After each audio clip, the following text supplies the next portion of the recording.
বাংলাদেশ থেকে স্থলবন্দর দিয়ে প্রক্রিয়াজাত খাদ্যপণ্য, পোশাকসহ প্রায় ৭ ধরনের পণ্য আমদানিতে নিষেধাজ্ঞা আরোপ করেছে ভারত। এরই মধ্যে এর প্রভাব পড়তে শুরু করেছে স্থলবন্দরগুলোতে।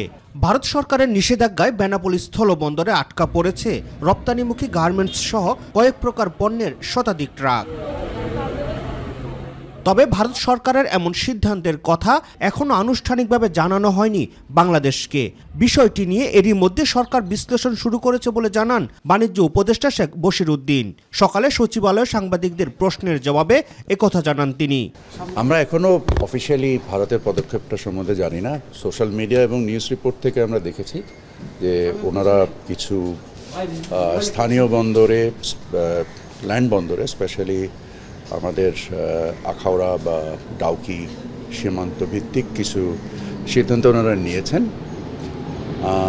আমরা ফর্মালি জানার পরে ব্যাপারগুলো নিয়ে পদক্ষেপ নিতে পারবো, বা আমাদের বিশ্লেষণগুলো চলছে। সরকারের বিভিন্ন সংস্থা জিনিসগুলোকে উপলব্ধি করার চেষ্টা করছে এবং তার পরিপ্রেক্ষিতে আমরা আমাদের করণীয়গুলো আমরা নির্দিষ্ট করব। ভারতের এমন সিদ্ধান্ত উভয় দেশের ব্যবসায়ীরাই ক্ষতিগ্রস্ত হবে জানিয়ে বাণিজ্য উপদেষ্টা বলেন, এই বাস্তবতা তুলে ধরে বাংলাদেশ বিষয়টি নিয়ে ভারতের সঙ্গে আলোচনা করবে। বিভিন্ন সময় আমরাও আমাদের কৃষিপণ্য উৎপাদন এবং ভোগের উপরে নির্ভর করে আমদানিতে বিভিন্ন রকমের বিধিনিষেধ আরোপ করি, ভারতও করে।